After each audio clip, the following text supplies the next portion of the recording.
What's up, everybody? Today is your lucky day because you're getting bonus time with this man who is very busy, but he is going to answer your questions. We had some Facebook questions, comments for you. Some of them. Some of them. They better not be idiotic questions. I know that much. People. I don't have time. All right, let's get into it. So this one is from Victor Alfonso. He said, oh boy, here we go. Having a role in General Hospital, is there an action movie for Stephen A. Smith in his near future, maybe co-starring Denzel Washington? Well, first of all, I don't care what Denzel Washington calls me for. He ever calls me, I'm going. I don't give a damn if it's to be a vagrant. You understand? If it's to be in a scene where I can't say a word, I don't care what it is. Denzel calls me, extra? I'll be an extra. I'm coming. There's no doubt. It's my man.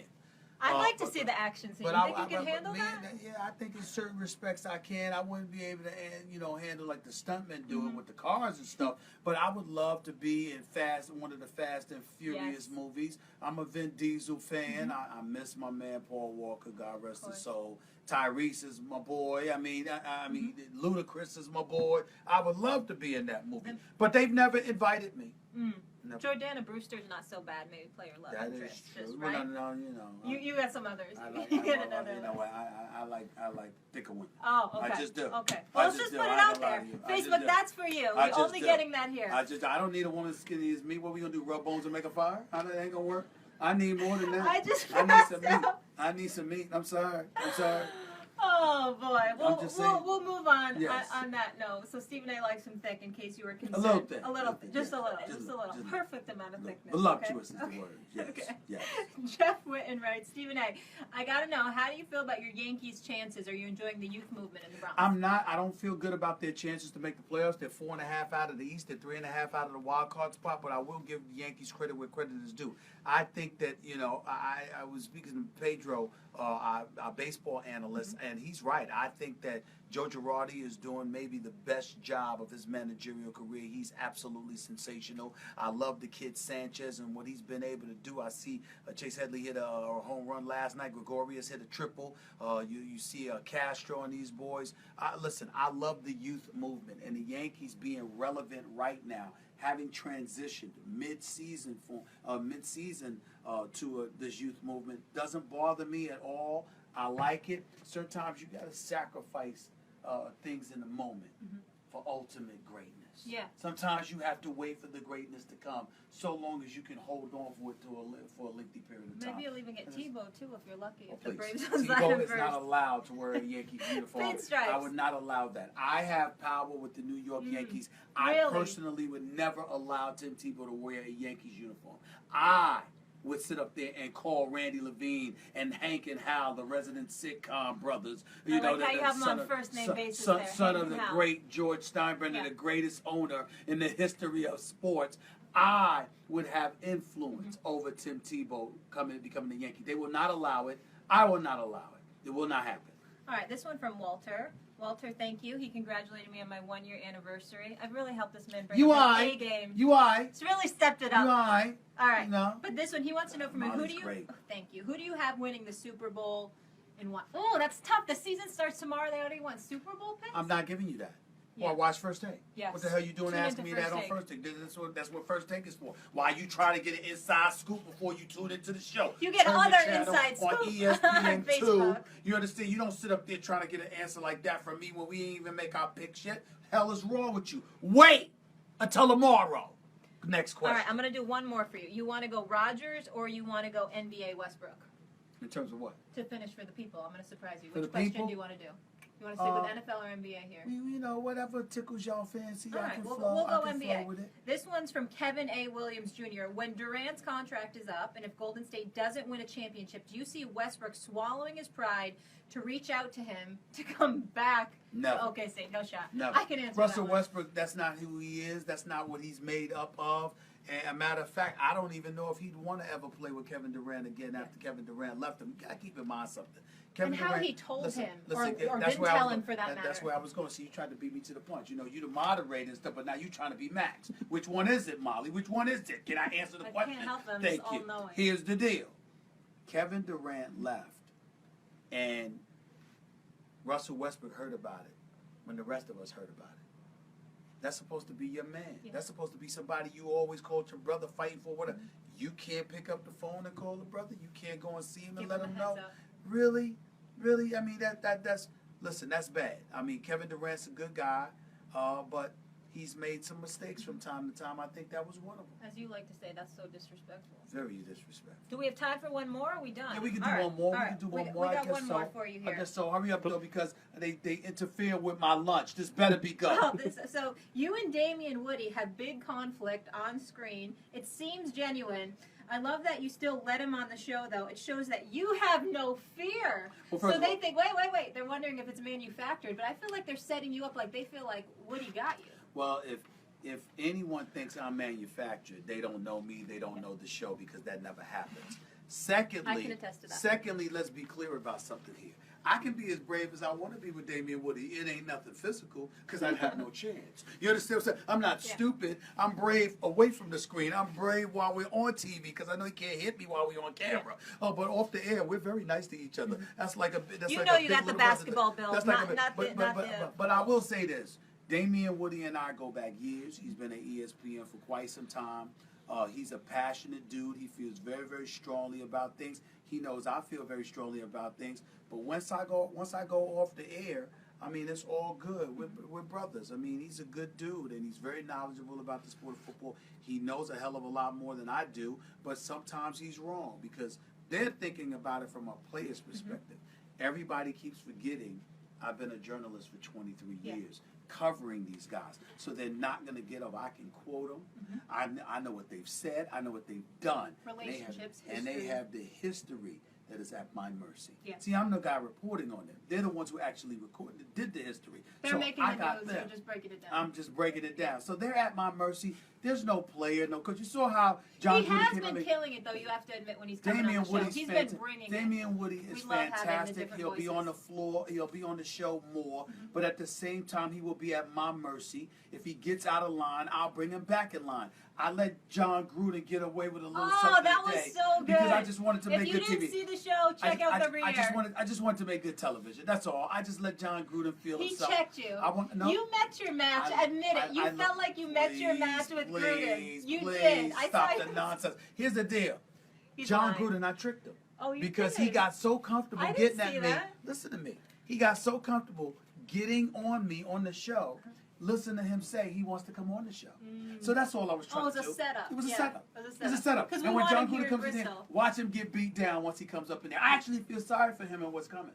I really, really do. Because I John cannot Gruden's in wait world for of that. trouble. He said he's going to give us an hour in Bristol, so I hope Of course he is. sticks to Of course his he word. is. Of course he is. Or he's going to invite me to Tampa. Oh. Either way. I'm sure know? you wouldn't mind that. There's some nice establishments. You know what? in He Tampa. could sit me in his quarterback camp, except he doesn't ask me the questions like I'm a quarterback. He could just come back and forth to me about different items he wants to touch on. He I'll eat said him you up. threw softballs at him, too. He said he wants real He questions. was just trying to do that for television. You saw how flustered he was. He struggled a little bit from time to time. He tried to dance like Fred Astaire a little bit there. He got caught out there, but it's all right. I gave him a little mulligan. I threw a little something at him, took some hits, because I wanted him to feel comfortable. And I didn't want him getting nervous, because John Gruden tends to get nervous from time to time. Look at this. Bonus time with Stephen A. Smith. Always good. Again, we appreciate all of you. Please check out the show. Hit us up with any questions, comments. On Facebook, we'll be doing more of this because we want to let you get a little inside Y'all lie. with your man. Y'all We lie. love you. Our First Take fans. Ah. Keep tuning in. Back here with the voice of Monday Night Football, John Gruden here with us, dropping knowledge. And John, let's talk a little bit about the team that lost the Super Bowl last year, the Panthers, reigning MVP, Cam Newton. He's going to be looking for revenge as his offense getting their #1 receiver back in Kelvin Benjamin. Will the Panthers get back to the Super Bowl this season, you think? I would bet on them. If I were going to pick one team in the NFC, I would start with the Carolina Panthers. Obviously, Cam Newton, the quarterback, and the quarterback of their defense, Luke Kuechly. Those two guys are at the top of their game. They haven't lost a lot of players other than Josh Norman in the secondary, but they do get Benjamin back. I think they're going to win the South, get to the tournament, get a home game, and they're a tough team to prepare for because of all the things that Cam Newton can do. Coach, explain to us in hindsight, why did the Carolina Panthers lose the Super Bowl to the Denver Broncos? What specifically can you dissect for us that transpired that caused them to lose the way that they did? I think part of it was Wade Phillips had 2 weeks to prepare for Carolina. This is the toughest team to prepare for. You don't know what to even practice for. Read options, speed options, reverses, bombs.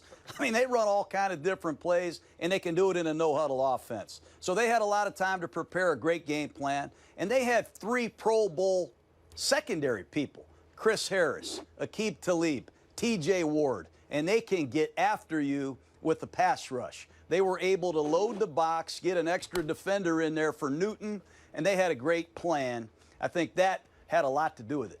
Coach, talking about some young quarterbacks in the NFC, I know it's very early, no regular season games have been played yet, and yet we do have some new information. For example, Goff's not even going to dress for week 1. Wentz is starting, and Prescott's taken the world by storm now and has the opportunity because of Romo's injury. What is your impression, first, of the fact that Goff is not even dressing for the game? Honestly, I can't say I'm really surprised after spending a few days with Jared Goff. True junior. He did not redshirt, came out as a true junior. He's just 21 years old, I think. And the offense that he came from really didn't have much of a snap count, never been in a huddle. Totally foreign to him what he's doing now as a pro quarterback. Going to take a little time. I don't think it's going to take long. I would think 4 to 5 weeks into the season you'll see Goff.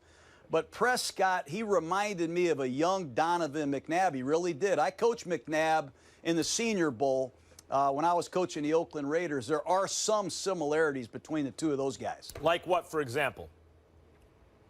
Well, they're dual threats. They're finishers. You know, Prescott, he got it done at Mississippi State. How are they doing without Prescott?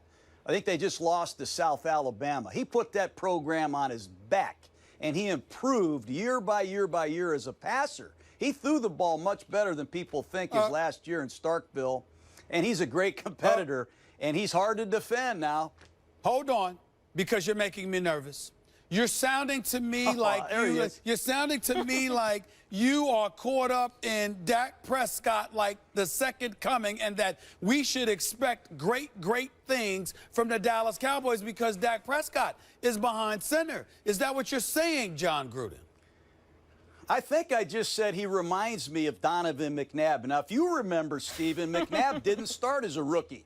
They started Doug Peterson, who's the head coach of the Eagles. Yep. So I said he reminds me of a young Donovan McNabb. That's what I said. I don't know what you heard, but I can replay it, or somebody there at ESPN has the tape. I'm sure they can replay it for you. Speaking of Doug Peterson, you'd think, given his experience, that Chase Daniel maybe would get some starts. I couldn't wait for that. But Carson Wentz is getting the starts. What's your impression of the Philadelphia Eagles quarterback situation? You know, I love this game. Cleveland Browns against the Philadelphia Eagles. Can you imagine if Carson Wentz shreds Cleveland? Cleveland's got to be nervous about that because they had a chance to take a quarterback. They better hope Robert Griffin plays well against Philadelphia. That's going to be interesting to watch. But if you watch Carson Wentz play against Tampa in the first preseason game, he got beat up bad. I can see why he broke his ribs. I thought he was going to break other bones. It's a good thing they got him out of there when they did. I don't know how healthy he is. I don't know where he is in terms of the overall understanding of the Eagles' offense, but he better take better care of himself. So, remember, he got hurt playing at Dakota. Coach, I mean, we've been on the air together for a little while here, almost a half hour, and we've talked about quarterbacks, we've talked about teams. I can't believe I'm on the air with John Gruden, and John Gruden's talking about quarterbacks, and not one time did he mention the bad man that he is, Aaron Rodgers, who, by the way, is getting Jordy Nelson back. So when we talk about greatness, I'm supposed to be talking about a great coach who happens to be a great analyst that didn't bring up the greatest quarterback in the game today. Could you explain yourself about what you think about Aaron Rodgers and why you haven't brought him up in a whole half hour you've been on this show? Well, I love being on this show. This is as hard as my heart has pumped since we won the Super Bowl. I mean, I love this. Aaron Rodgers is a combination of quickness. He's mentally quick. He's got arm quickness, and man, can this guy move his feet quick. I love that about him. What I like the most about A-Rod is Mike McCarthy is back calling the plays. You can say Nelson is coming back. You can say all you want to say. What I love the most about the Green Bay Packers is I like the fact McCarthy's back calling the plays. That's going to make a huge difference. Is Rodgers still the best quarterback in the game, Coach? Be hard to go against Rodgers, but I like the guy up in Seattle as well. I've seen Rodgers and Russell Wilson go head-to-head in the postseason, in the regular season. Just hard to defend guys that are that sharp mentally, that can move and get out of trouble like they can. I'd probably go with Russell Wilson just because he's younger. I could have him for a longer period of time. You bring up Russell Wilson, and we've discussed him earlier in the show. He went from like this perfect game manager with speed to something that seems to me different second half of last year, to a crazy kind of playmaker, an MVP-level quarterback. And yet still doesn't really, they don't use him maybe as much as he might be used, especially with Doug Baldwin. What was the difference in the second half of last season in terms of his maturation? I mean, you lose Jimmy Graham, you lose Marshawn Lynch. Your offensive line, they have 5 new starters on their line this year. They have one thing going, I think, on offense, and it's that quarterback. He's unbelievable. They're able to get into a no-back set, put 5 receivers, backs, tight ends, whatever you want to call them. Just put them out in the route and have them run around, and nobody blocks. It's no problem. Russell Wilson, he dodges 2 guys. He can throw it, run it. Unbelievable player, playmaker, and the more people that you spread out to cover down on these receivers, the more space you create, and he's proven he is hard to tackle. Coach, the Carolina Panthers are the reigning NFC champions. They have the reigning league MVP. They're a big physical bunch, according to Coach Herm Edwards, which is why they're obviously formidable. When we think about the NFC and we scour it, I'm not picking anybody from the NFC East as being a threat. I'm sorry. I'm just allergic to doing such a thing. But I will look at Green Bay with Aaron Rodgers. I will look at Arizona with the crew that they have led by Bruce Arians. And I will look at the Seattle Seahawks because of Russell Wilson, because of Pete Carroll and that defense. Who should Carolina be most concerned about in terms of trying to come out of the NFC again? Well, I think you mentioned the obvious teams. That's really good homework that you did there. But I'd be leery. I'd be leery of the Tampa Bay Buccaneers. Let me tell you about the Tampa Bay Buccaneers, Stephen A. They got a quarterback. Jameis Winston, all you got to do is turn on the film. The guy is going to be a great player. Second year. They can run the ball with Doug Martin. And they have 2 big-time receivers. I love Mike Evans. And they're going to be better on defense, I think, with Mike Smith, the ex-head coach of the Atlanta Falcons. They've done a nice job in the preseason. There's a lot of confidence coming out of there. Jameis Winston against Cam Newton on Monday Night Football, that's going to be a good one. Coach, it's so much fun having you on the show, and obviously we love the NFL expertise. He got me. But I just want you to know you have an open invitation to join us anytime. Oh, no, Open invitation. He challenged me. He challenged me, Molly, to an hour, and I'm waiting for that challenge. I took some hits today. You better keep doing the homework. I took some hits today, Coach Gruden, and you got me a little bit today. I'm going to get you back, though. I'm going to get you back. Well, next time, no quarterback talk. Let's throw me some tougher subjects because I want to show you how versatile I am, how ready I am. No softballs, Stephen A. No, we so appreciate it. Coach, we'll see you on Monday night. We can't wait for that season Great final job, here. Coach. Thank you. you. Thanks, Coach. All right, guys, have a good one.